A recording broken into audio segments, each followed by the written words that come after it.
Avon Resources Limited is a gold exploration company with significant projects in British Columbia, Saskatchewan, and the Yukon. Trading on the TSX Venture Exchange, symbol ABN, and the pink symbol ABN-AF. Surrounded by world-class gold deposits and mines, Avon's 23,000 hectares Forest Kerr Gold Project is located in the heart of the Golden Triangle in northwestern BC. For more information, visit us at avonresources.com. You're listening to HowStreet.com radio, available online at TalkDigitalNetwork.com. Welcome to HowStreet.com radio, the online source for market opinions. Here is Jim Goddard. My guest is Tim Cyclesman Wood, editor of Cycles News and Views on cyclesman.com. Welcome back to the show, Tim. And Jim, as always, thanks for having me. Tim, it seems like we're in some kind of a slow motion thing. It's almost like we're trapped in jello. Things are happening, but very, very slow. What a great analogy, trapped in jello, or like a fly on flypaper watching a slow death. You're right. Not to digress too much, but, all of last year we watched the setup with equities, the higher degree top take hold. And then we finally saw the Dow 3 primary bearish trend change, and then we finally saw the break into the lows in December. And we knew from the cycles work, we have statistical timing bands. We know, you can project when cycles are due. And we knew, going into December that was the timing band for a low, and up we come. And, I think I've shared on here that I thought it was counter trend. I still think that. And then it's just a slow motion setup, as you said. There are some, in some lights, some positive developments about it, but in other lights, I think the preponderance of the evidence, if you will, still tells me that it should be counter trend. And, as I talk to people, it seems like everyone is pretty much convinced that, everything is okay, that, they don't see the dangers here with this setup. And, when you get to any technical position, you don't really know the outcome, or the extent of the outcome, but the risk associated with that setup, or vice versa. If it's a positive setup, then the potential, to the upside for that setup. So in this case, what I'm trying to say is that, because of the bounce back and the slow motion, setup as a whole, like I said, we watched it, all of last year. Now here we are. And, if you look at the chart, we kind of treaded water and gone nowhere. It has lulled people to sleep. I get it. I understand completely. And so for that reason, I don't think people understand, the risk involved here with this technical juncture. That said, we're at an intermediate term point where I think we're trying to at least turn down in equities, and then that's going to tell us the next tail, I think, and it has the potential to get interesting. Now, is there going to be a sector like the transports that gives us some warning that yes, this is the real deal, it's going down? Well, we're already seeing some warnings. I mean, some of the leaders that led in 2018 are leading here with this setup, with this intermediate term top. Like I said, it's trying to bite. I was just going to say, Tim, the fangs, when you said trying to bite, it seems to me the fangs are the ones that have been hit the hardest. Yeah, and some of the leaders, like I said, I haven't looked at some of the fangs lately. That's not some of the leaders that I've been looking at, but some of the leaders that, like I said, like housing, for example, and, automotive. There's others I can't remember off the top of my head. Maybe, the banking index or broker dealers, some of those that led at that top, they're trying to roll here. Forestry. That was another one. There's just different sectors that I track and watch in some of the foreign markets as well. And so they're starting to try to soften here. We'll have more with Tim Cyclesman Wood right after this.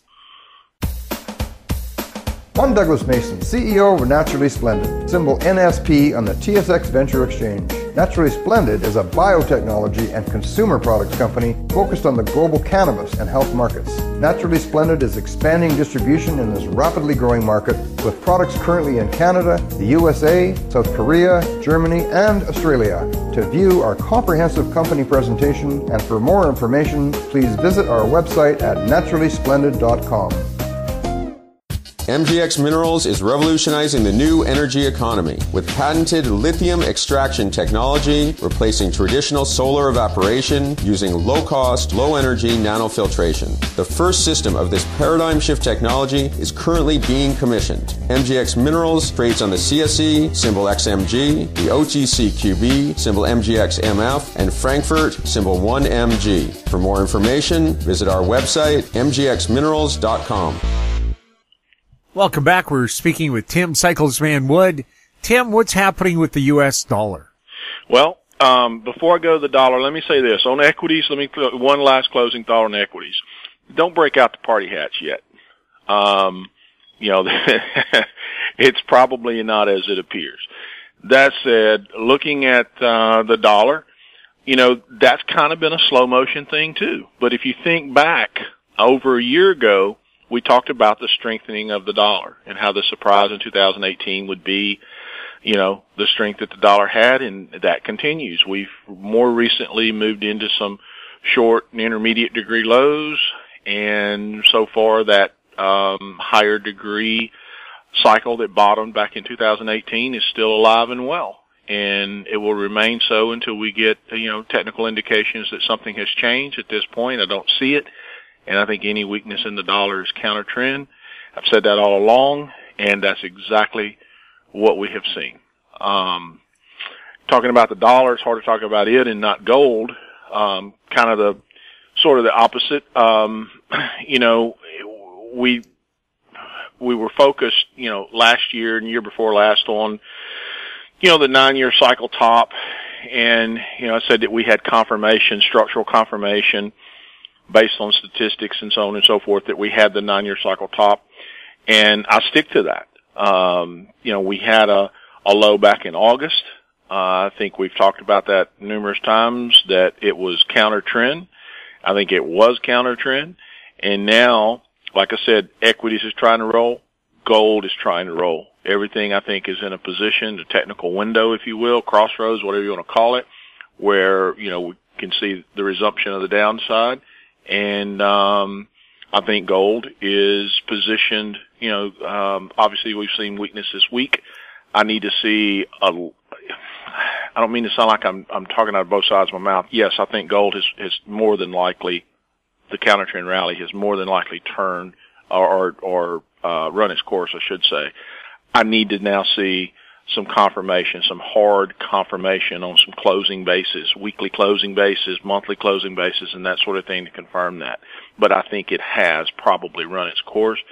And once that confirmation is had, then I think gold is going to be set up for the resumption of the decline into the higher degree 9-year cycle low, just like we've said all along.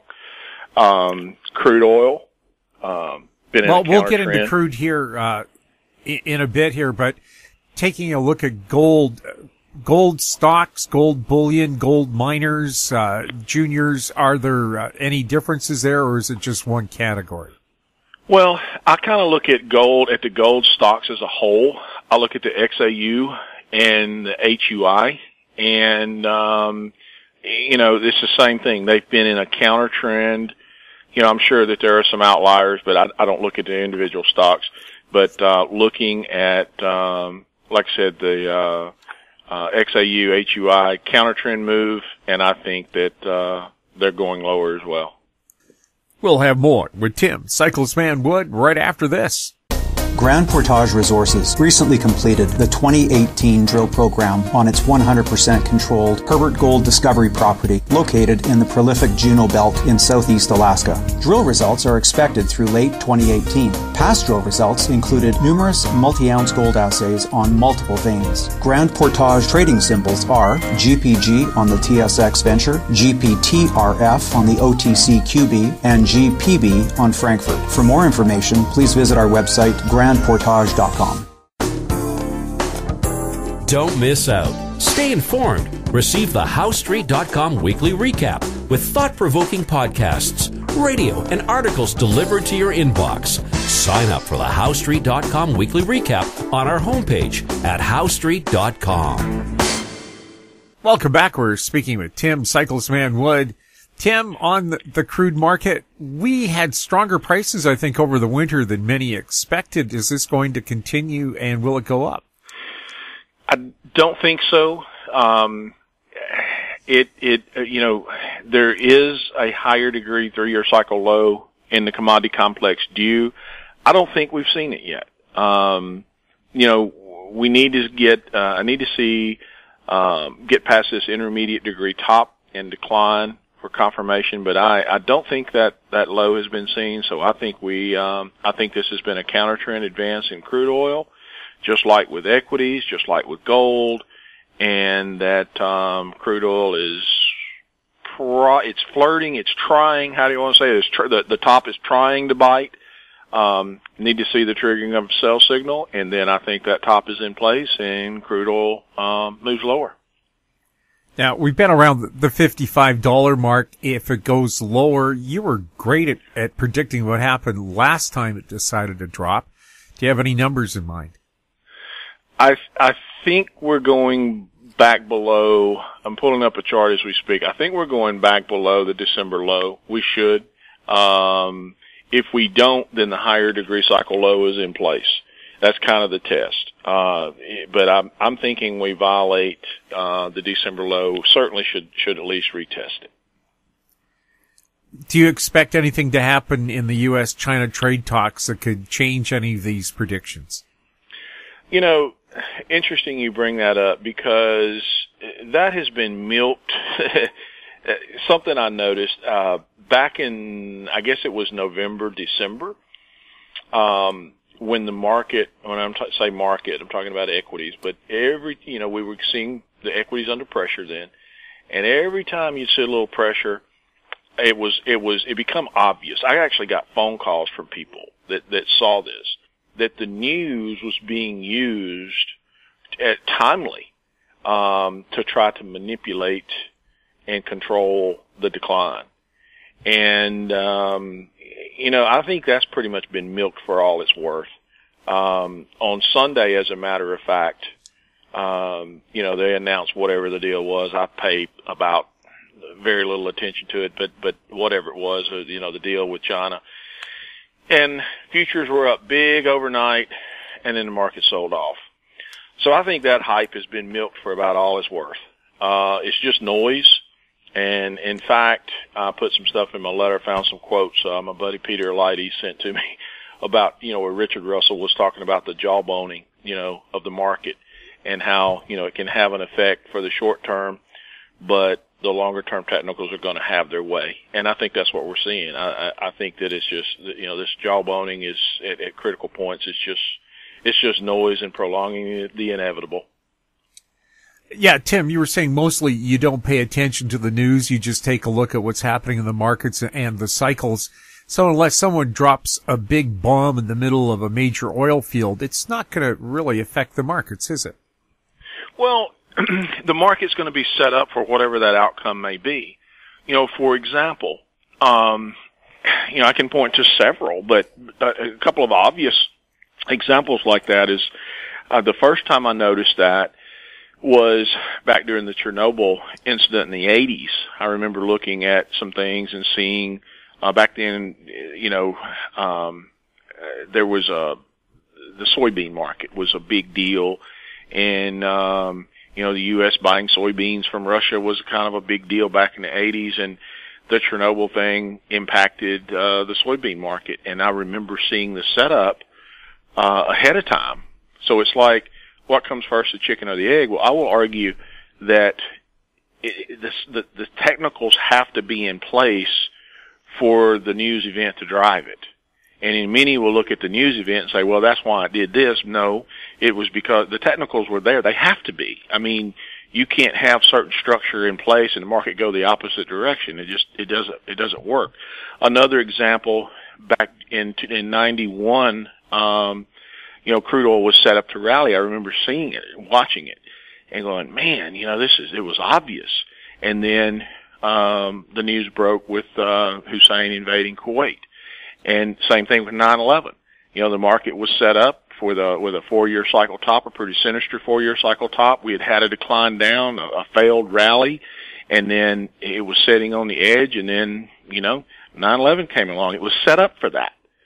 And so I will argue that, none of the news doesn't matter. It's baked into the price. I mean, that's the whole essence of technical analysis. Now, that said, again, not to sound like I'm talking out of both sides of my mouth, but it has been, as you said, like watching, what'd you say? Like watching, slow motion, something the way I equate. Well, yeah, you're stuck in Jello or some kind of gooey substance, so you can't move fast. Right. And we have seen a lot of that has extended and distorted the cycles and so forth, but it hasn't changed them. It's just drugged the process on. And so, to that point, that's kind of where we are with equities now. This setup is in place. We've got this counter trend rally, but nothing's changed. The big setup is in place. It's just so big, and it's taken so long that no one's worried about it. Everything's fine. But anyway, I digress. The technicals, I think, have to be in place. The news really doesn't matter. It's secondary. Tim, thank you so much for chatting with us. Thank you. My guest has been Tim Cyclesman Wood, editor of Cycles News and Views on cyclesman.com. If you have any questions for Tim or for any of our other guests, you can send them to info@howstreet.com. Find us on Twitter @HowStreet, our YouTube channel, Talk Digital Network. I'm Jim Goddard. Thanks for listening.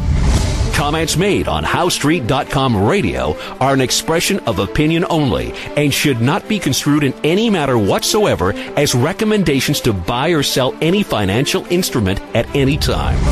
Available online at TalkDigitalNetwork.com. HowStreet.com radio is a production of HowStreet Media Incorporated.